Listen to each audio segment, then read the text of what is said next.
Cześć wszystkim. Czarny motocykl spakowany jak trzeba, więc ruszam w Beskid Niski, a przy okazji sprawdzę, gdzie ukrywał się pociąg z Führerem.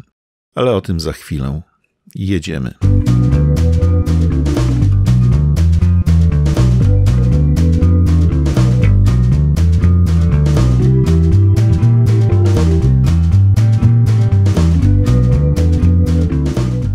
Z widokowej trasy 884 biegnącej wzdłuż rzeki San skręcam na Błażową. Droga prowadzi częściowo przez lasy. Przed Błażową, skąd mamy niezłą panoramę na całą okolicę, jest parking z miejscem do obserwacji, ławkami, informacją o tutejszej przyrodzie. Gmina się postarała, oby więcej takich miejsc.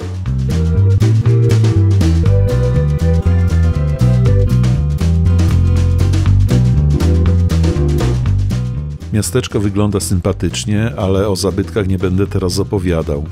Rzucę tylko okiem.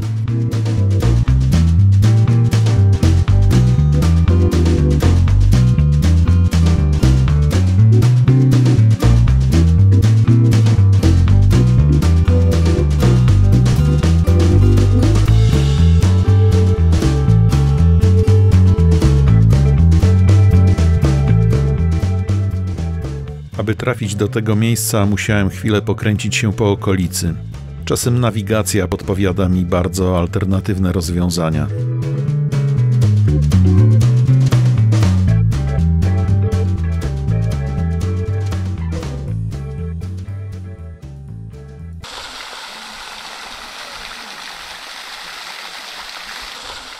Kaskada solankowa i słone źródła w Sołonce to tutejsza atrakcja.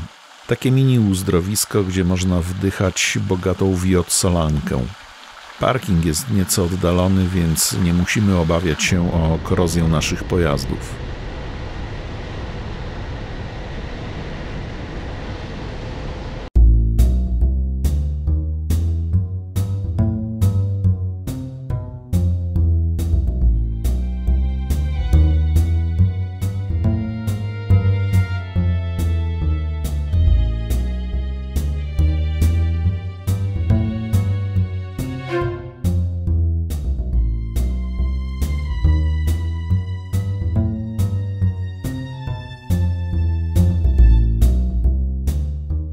W Strzyżowie kieruje się do jedynego w Polsce podziemnego schronu kolejowego z czasów II wojny.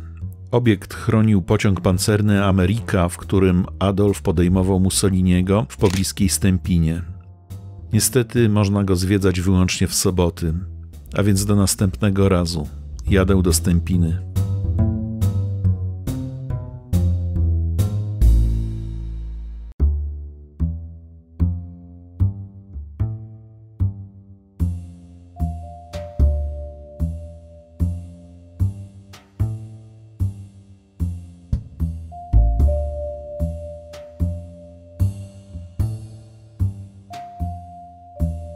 Tunel schronowy w Stępinie robi wrażenie już z daleka.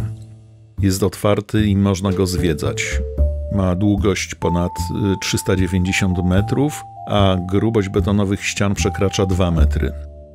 Jest wygięty w delikatny łuk, co miało go chronić przed lotniczymi bombami. Został zbudowany przez organizację TOT, a w sierpniu 1941 roku doszło w nim do spotkania Hitlera z Benito Mussolini. O czym rozmawiali, nie wiem. Kilkaset metrów obok było trawiaste lotnisko dla samolotów Luftwaffe. Jestem tu tylko sam i słyszę tylko własne kroki.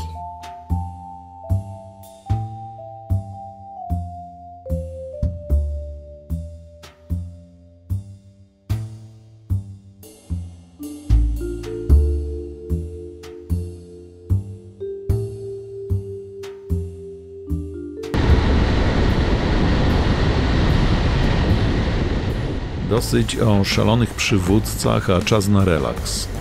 Jadę na południe. Kierunek Beskid Niski i Magórski Park Narodowy. Drogi przez powiat jasielski są bardzo przyjemne, a im bliżej Beskidów, tym ładniej. Gdy w oddali widać górki, robi się fajniej. Ludzie z Pogórza, a do takich się zaliczam, w płaskim terenie czują się nieswojo.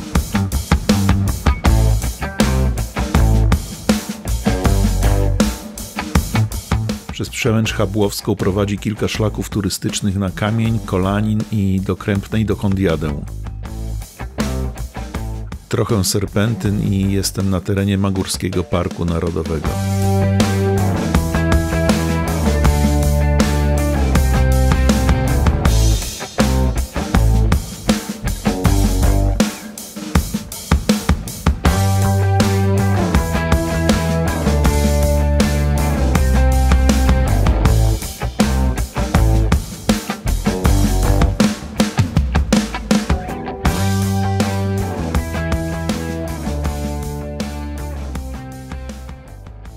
Krępna to cel mojej podróży. Namiot rozbijam na polu namiotowym Grzybek nad rzeczką Wisłoka. Oprócz mnie ktoś jeszcze zatrzymał się z przyczepą, więc ciszę i spokój mam gwarantowaną. Posłuchajcie zresztą sami.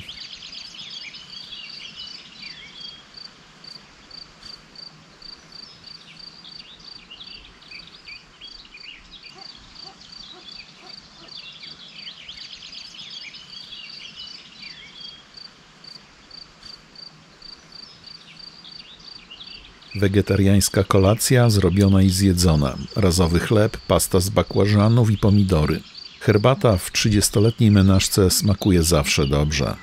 Roślinne kabanosy zostawiam na wieczór do piwa.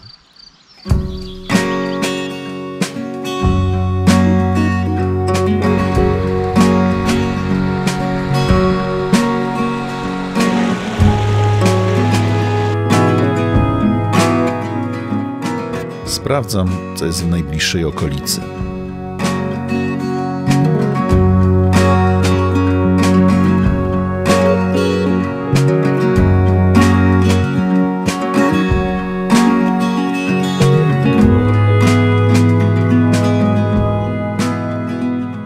To zdecydowanie najprzyjemniejszy dzień w roku, czyli dzień, w którym pierwszy raz nocuję pod namiotem. Znaczy nie pierwszy raz w ogóle w moim życiu, tylko pierwszy raz w tym roku. Beskid Niski, Krępna.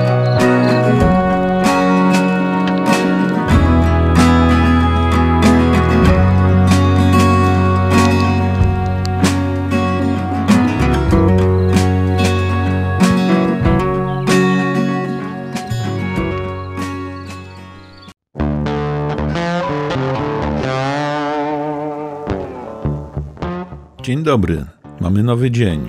Na śniadanie to samo co na kolację, plus porządna kawa i czas ruszać w drogę.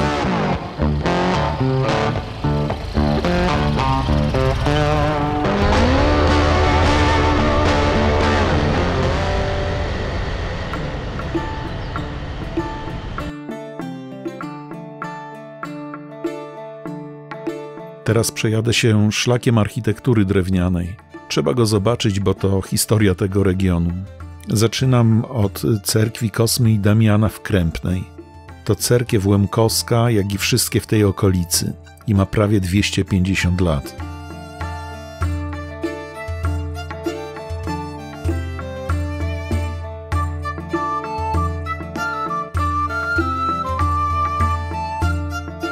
Zaledwie 3 km dalej w Kotani na górce stoi drewniana cerkiew, również Kosmy i Damiana i równie stara jak ta w Krępnej.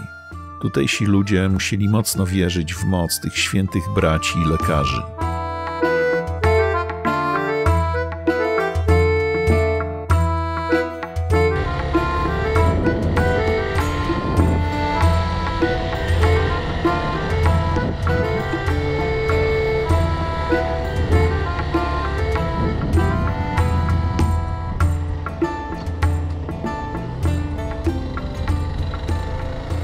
Cerkiew w Świątkowej Małej, tym razem pod wezwaniem Michała Archanioła, piękna i jeszcze starsza niż poprzednie, stoi na niewielkim wzniesieniu na skraju wsi, lecz niestety była zamknięta. No cóż.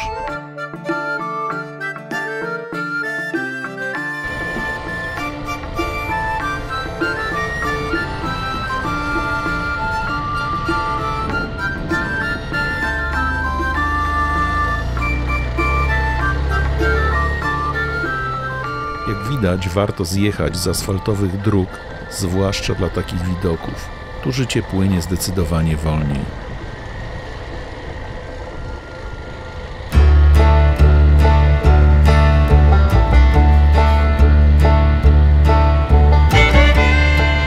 To już ostatnia cerkiew na mojej drodze w Świątkowej Wielkiej.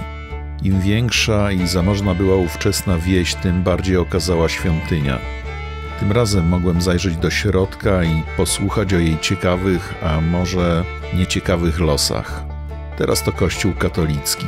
Nie zmienił się tylko patron, Michał Archanioł, a Łemków wysiedlono.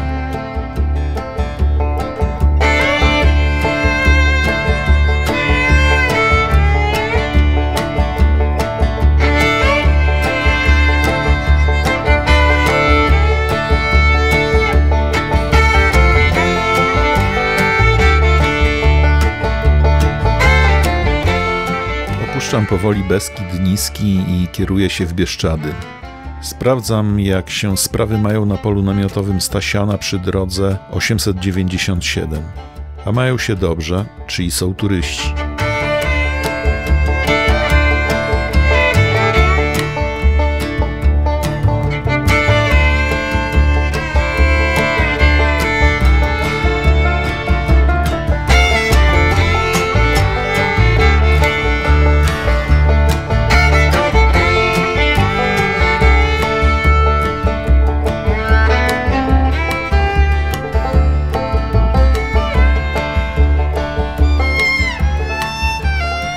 Pora jest odpowiednia, więc czas na obiad. Osobista kuchnia polowa serwuje dzisiaj makaron z zielonym pesto, oliwkami i parmezanem. Obiad w stylu włoskim wymaga siesty w stylu hiszpańskim. Pół godziny w hamaku zawsze dobrze na mnie działa.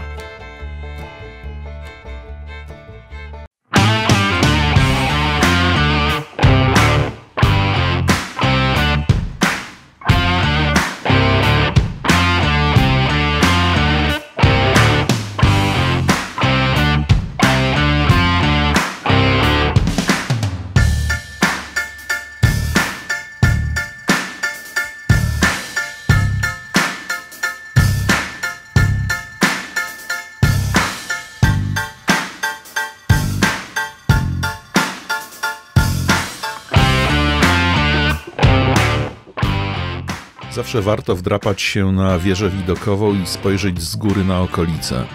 Z wieży Szczerbanówka widać Smerek, wysokie Berdo, Połoninę Wetlińską i parę innych bieszczadzkich gór. Przerwa w jeździe też jest wskazana.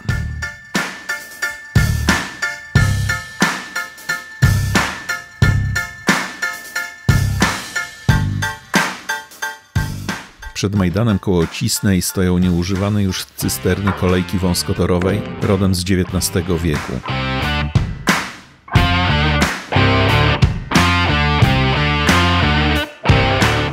Bazą kolejki turystycznej jest stacja w Majdanie.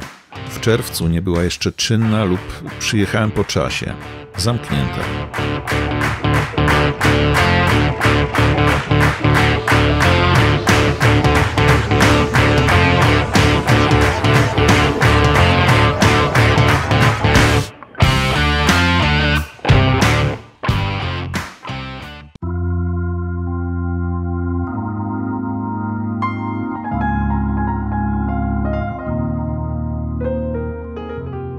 Miałem zamiar jechać do Ustrzyk Górnych, ale tuż przed wsią Wetlina jest pole namiotowe, które nazywa się Nad Rzeką i rzeczywiście jest nad rzeczką Wetliną. Nie ma tu nikogo.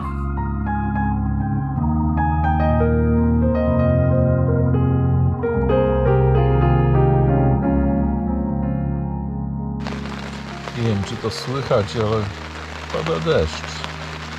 Miało być pięknie, a wyszło jak zwykle. Zaczął się weekend.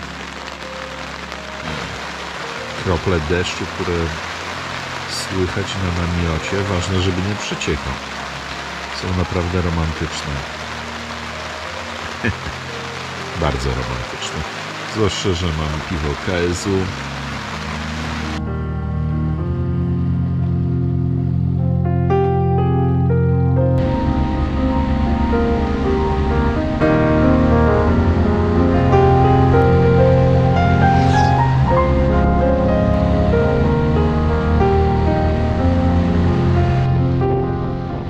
nocy dobrze lało, co zresztą widać. Znów jadę wielką bieszczacką pętlą i tym razem góry wyglądają groźnie. Na poprawę pogody się nie zanosi, więc obieram kierunek północ i kieruję się w stronę Przemyśla.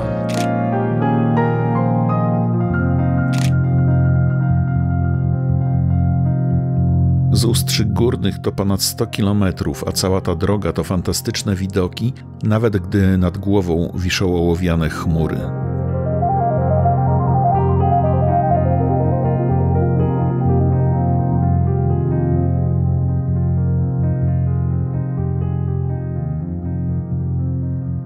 Dziękuję za uwagę i zapraszam do innych moich relacji. Grzegorz.